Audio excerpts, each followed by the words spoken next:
Hi friends, welcome to our channel S interiors and manufactures. ఇప్పుడు మీరు చూస్తున్న ఈ వీడియో సైట్ లొకేషన్ వచ్చి భగత్ నగర్ వెంకటేశ్వర కాలనీ, కరీంనగర్ అండి. ఈ సైట్లో మనం వాడిన మెటీరియల్ మొత్తం సెంచరీ బోర్డ్ పార్టికల్ అండి.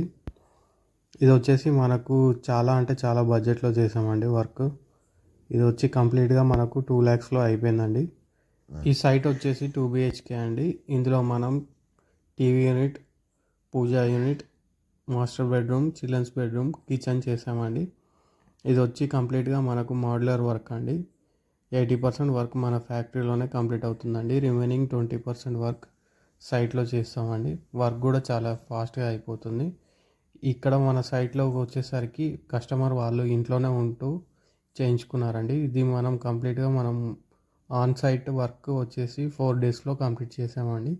మనకు వచ్చి ఫ్యాక్టరీలో 1 month టైం పడుతుందండి.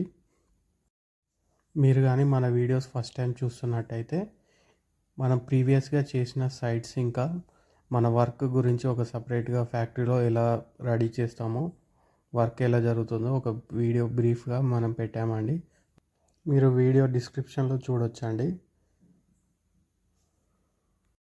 ఇప్పుడు ఈ సైట్కి వచ్చేసరికి మనం ఒకసారి కంప్లీట్గా బ్రీఫ్గా అసలు ఈ సైట్లో మనం ఏమేమి వర్క్స్ చేసామో, ఏం మెటీరియల్ యూజ్ చేసామో కొంచెం బ్రీఫ్గా ఎక్స్ప్లెయిన్ చేస్తానండి. మెటీరియల్ వచ్చేసరికి సెంచరీ పార్టికల్ బోర్డ్ అండి.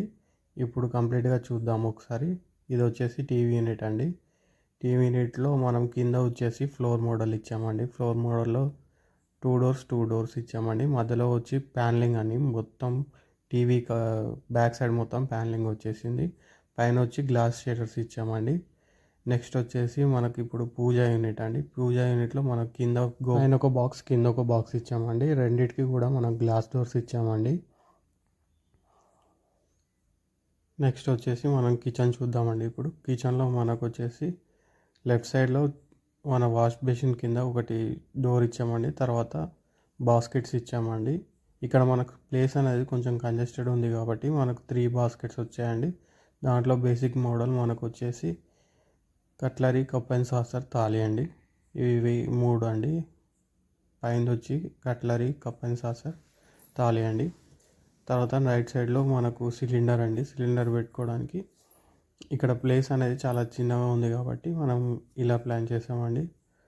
నెక్స్ట్ వచ్చేసి వాల్ మోడల్ అండి. Wall model with 2 doors. Next ఇటు సైడ్ వచ్చి క్రాకరీ అండి. క్రాకరీలో మనకి ఇక్కడ ఇది విడ్త్లో కూడా చాలా చిన్నగా ఉంది కాబట్టి మనం గ్లాస్ డోర్స్ ఏమి ఇవ్వలేదండి. మామూలుగా వాల్ మోడల్, ఫ్లోర్ మోడల్, పైన వచ్చేసి లాఫ్ట్ లాగా ఇచ్చామండి. నెక్స్ట్ మనం మాస్టర్ బెడ్రూమ్ చూద్దామండి. ఇప్పుడు మాస్టర్ బెడ్రూమ్లోకి వచ్చేసరికి మన కింద వచ్చేసి డార్క్ కలర్, పైన వచ్చి లైట్ కలర్ కాంబినేషన్ ఇచ్చామండి. ఇందులో మన డోర్స్ కూడా స్లైడింగ్ డోర్స్ అండి. ఎందుకంటే రూమ్ సైజ్ చాలా చిన్నగా ఉంది కాబట్టి మనం స్లైడింగ్ డోర్స్ ఇచ్చామండి. ప్రైస్లో మాత్రం మనకు స్లైడింగ్కి, ఓపెనబుల్ డోర్స్కి డిఫరెన్స్ ఏమి ఉండదండి. మీ ఇష్ట ప్రకారంగా మనం స్లైడింగ్ అంటే స్లైడింగ్లో, లేదంటే ఓపెనబుల్ అయితే ఓపెనబుల్గా చేసుకోవచ్చు అండి. దీని లోపల మనం ఒక చిన్న లాకర్ ఇచ్చామండి. మామూలుగా ఇది వచ్చేసి ఫ్రేమ్ టైప్ కాబట్టి మనం ముందే మెన్షన్ చేసి చెప్పాలండి. మనకు లాకర్స్ ఎలా కావాలి అంటే అలా చేస్తాము. రెగ్యులర్గా బాక్స్ టైప్లో అయితే మనం రెగ్యులర్గా వచ్చేస్తాయి. ఇప్పుడు ఇది ఫ్రేమ్ టైప్ కాబట్టి ముందే చెప్తే దాని ప్రకారం చేస్తామండి. ఇప్పుడు మీరు చూస్తున్నారు పైన లాఫ్ట్ అండి. ఇది వచ్చి ఫ్లోర్ మోడల్ అండి. కింద 3 doors, పైన వచ్చేసరికి 6 doors వచ్చాయండి. నెక్స్ట్ మనం చిల్డ్రన్స్ బెడ్రూమ్ చూద్దామండి. చిల్డ్రన్స్ బెడ్రూమ్లో కూడా మనకు వచ్చేసరికి స్లైడింగ్ డోర్స్ ఏనండి. సేమ్ కలర్ కాంబినేషన్ అండి. అంటే కింద డార్క్ కలర్, పైన లైట్ కలర్ అండి. ఇక్కడ కూడా మనం స్లైడింగ్ డోర్స్ ఎందుకు పెట్టామంటే రూమ్ సైజెస్ అనేవి చిన్నగా ఉంది కాబట్టి మనం స్లైడింగ్ డోర్సే పెట్టామండి. ఇందులో మనకు బాక్స్ వచ్చిందండి. బాక్స్లో మీరు చూడవచ్చు షెల్ఫ్స్, ర్యాక్స్ ఇచ్చామండి మనకు. నెక్స్ట్ వచ్చేసి ఇక్కడ మనం వార్డ్రోబ్ పైన మిర్రర్ కూడా పేస్ట్ చేయడం జరిగిందండి. డ్రెస్సింగ్ టేబుల్ మనకు అంటే వీళ్ళకి ఇక్కడ వచ్చేసరికి ప్లేస్ అనేది చాలా తక్కువ ఉంది కాబట్టి డ్రెస్సింగ్ లేకుండా మామూలుగా మన డోర్ పైన గ్లాస్ ఇచ్చామండి, మిర్రర్. ఇది వచ్చేసి పైన లాఫ్ట్ అండి.